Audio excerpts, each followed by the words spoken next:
What's up, fight fans? Welcome to the Zapata Brand Podcast, Boxing Edition. Now, although it is in the single digits outside, boxing will heat up inside the T-Mobile Arena this Saturday, February 1st on ppv.com, when David Benavidez takes on David Morrell in a highly anticipated matchup of 175-pound title holders.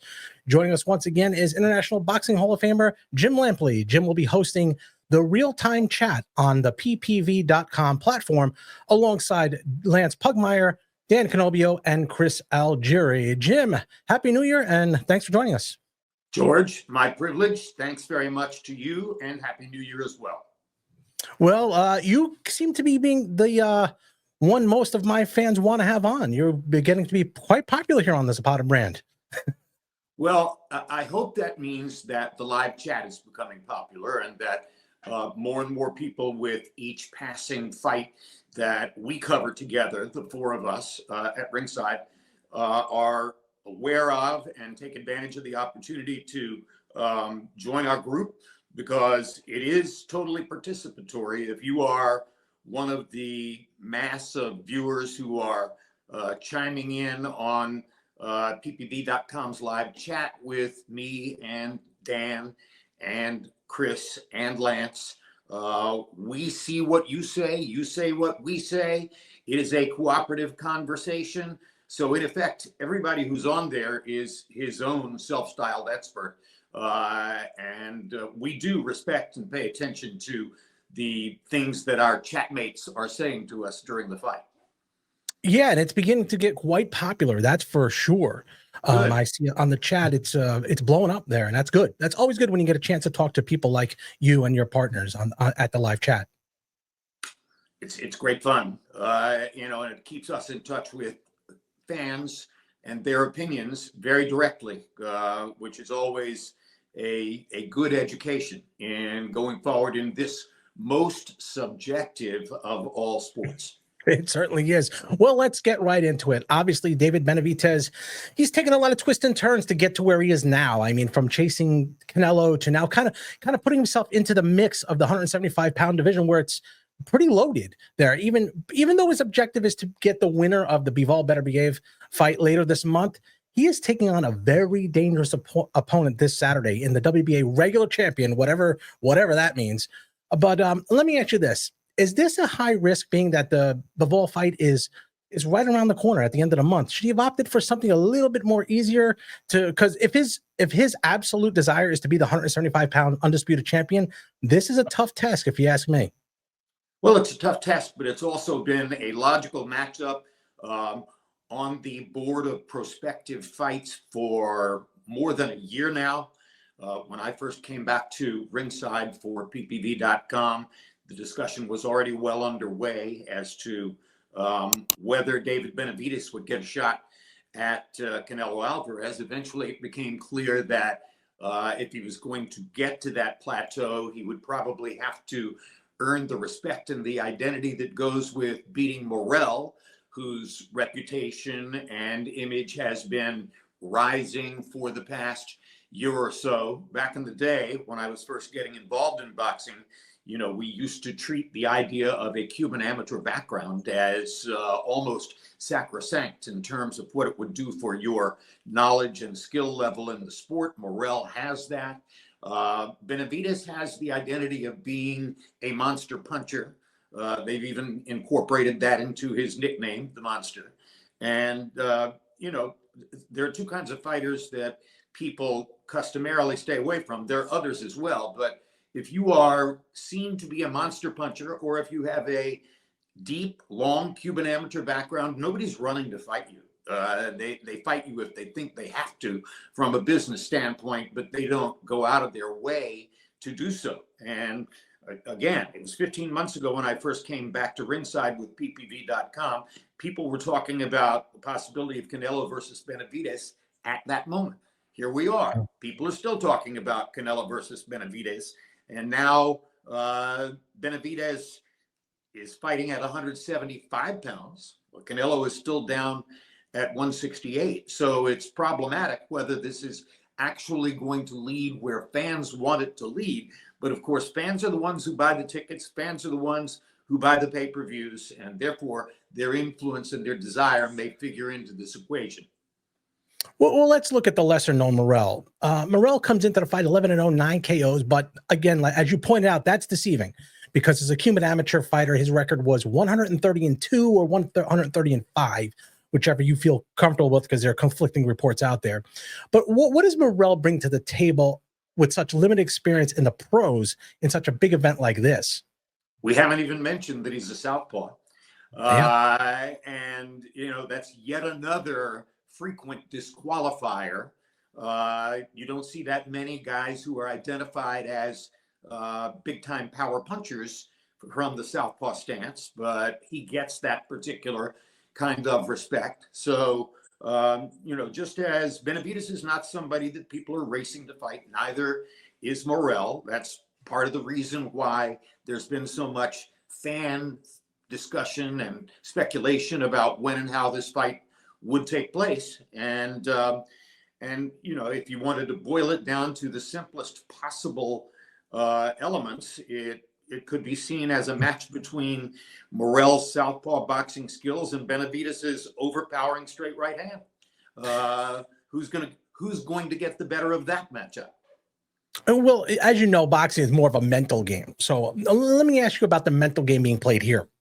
They've had multiple run-ins, his camp and Benavidez's camp, and multiple confrontations. However, Morrell seems to be ultra confident in these. Is that something that you picked up when you've seen the confrontations they've had?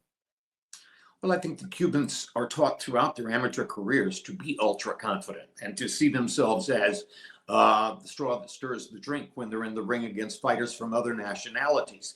And Benavidez is quite aware that Morrell may be behind his Spanish language exterior, pretty cocky and pretty sure of his own skills. So he's clearly attempted to intimidate Morrell in the very few face-to-face confrontations they've had. And Morrell, of course, attempts to portray that he's not moved by that, not bothered in any way, shape, or form. So they've had some scathing things to say about each other. That's good. That's always a helpful element in promoting the prize fight. We're not really going to know the answers until they get into the ring together on the night of the first. Well, the why I say that is because this is one that kind of almost got physical a bunch of times. Now, him and Caleb Plant, they kind of were going back and forth verbally, but this one almost came to blows here with both camps. And as a matter of fact, David Benavidez's father, nearly got into it with one of the trainers on the other side. But is this an advantage that you see Morrell can take advantage of and exploit here with David Benavidez? Well, Caleb Plant's an American fighter, speaks English, comes from the same culture as Benavidez. He can play the game and try to portray a difficult or obstreperous personality in situations where he's confronting another guy. But at the end of the day, if you've been around the sport a little while, you know that Caleb Plant is a good guy and friendly and basically sort of above that kind of artificial confrontation. Benavidez, I think, is a lot more comfortable with it and is certainly comfortable confronting Morrell. And I think part of what he's saying to Morrell is, you're still an outsider in this culture. You are still trying to get across to American fans who don't know that much about you. And they know me. They know what I am. They know what I do. They know my punching power. They know what to expect from that. And, I'm sure that Benavidez is hoping that in some way he can rock Morrell's confidence a little bit coming into this fight. Well, then let's switch gears to one of the most popular fighters in boxing, in my belief, David Benavidez. He's sitting at 29-0, 24 KOs. Again, WBC interim champion, which I have no idea why. We do have an undisputed champion at 175. But in Benavidez's last fight, he used his usual punch output that he's known for to win unanimously. But Vosnik didn't really go away. Do you see him using that same style with someone who I believe is going to engage him heavily coming back this fight? We've talked about Morrell's Cuban amateur background. Vosnik, of course, is Ukrainian, comes from another deep amateur culture. He was well trained as an amateur fighter coming up. He was not unfamiliar with Benavidez. They had sparred with each other in Oxnard, California within the past couple of years. He is at least as long and tall as Benavidez, and Benavidez has enjoyed a physical advantage against most of his 168-pound opponents. That's part of the game. When you move up from 168 to 175, you're going to be facing naturally larger men. And so there was a tiny bit of education in that for Benavidez, because Gvozdyc's arms are at least as long as his, and therefore he was able to command space in the ring that a lot of other fighters could not have commanded against Benavidez. At the end of the day, some people were disappointed that Benavidez was unable to knock Gvozdyc out. I think it's probably a confidence-building win because David is smart enough to know that Gvozdyc has strong amateur background, wasn't intimidated by Benavidez's record. Again, they had sparred together, so they knew each other. The fight went in a lot of ways pretty much the way I expected it to go, with Benavidez managing at the end to separate himself enough to get a unanimous decision. Now, in our last conversation, we were talking about Benavidez, saying that he kind of brings out the celebrities in his last couple because people like the hard punching style that he has. Can this fight catapult Benavidez even more to the mainstream, putting him into be the star that boxing desperately needs at this point?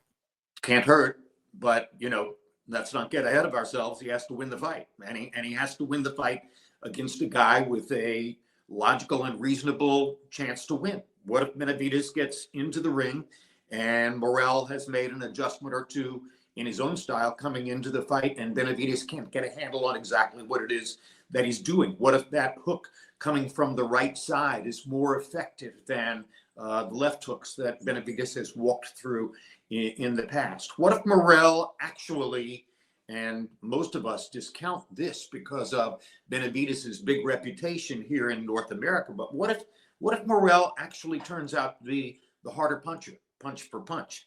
And it's not out of the question. At that moment now, Benavidez has a new element of the equation to deal with, because I don't think he's been in against somebody who he thought was a harder puncher than him. Well, Jim, it's funny you say that. In my opinion, and I've said this to my brother a bunch of times, I see this as a possible trap fight. Not so much because Morrell is that good, but it's the unknown into this fight. Like Benavidez, with the Canelo dream seemingly fading away, is that a possible scenario that you've thought of too? Being that not much is known here as to the mental well-being of Benavidez at this point, losing all that. I think we know that Benavidez has a good chin, but we don't know for certain what happens when Morrell lands a really sharp, on balance right hook inside, or a straight left hand across the middle. We don't know.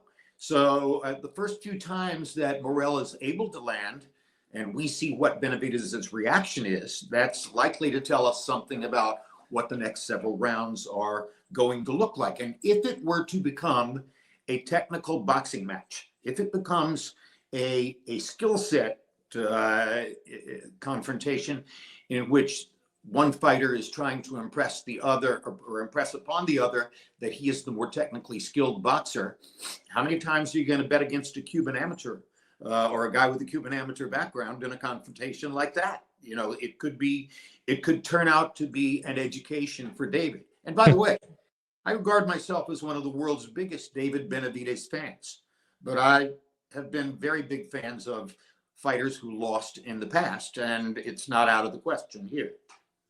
Well, so with all that being said, Jim, and I know you don't usually like taking picks, but the overall outcome, in your expert opinion, what do you feel? Is it going to be another David Benavidez showing, or is this going to be a lot harder than people think? Because the odds are actually pretty close. I think it's a very close fight. I think what neither you nor I have suggested here or gotten to yet is what happens if it goes the distance and judges at ringside have to choose between David Morrell and David Benavidez. What happens if there have been rounds in which it appeared that Morrell, with his technical background and boxing skills has actually gotten the better.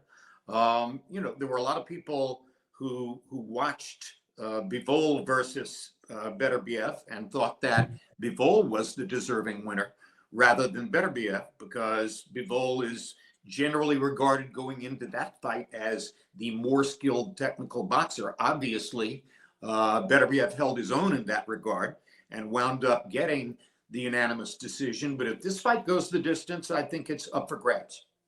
Wow.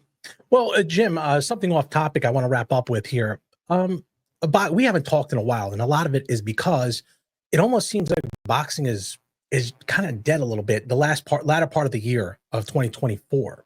Now, 2025 is shaping up to be great if, and a big if, these fights come through. I've seen Teofimo Lopez now going to fight Richard Hitchinson. I just don't know. You're back and forth. So many fights that could possibly happen are not happening or are speculating to happen and don't actually come to fruition.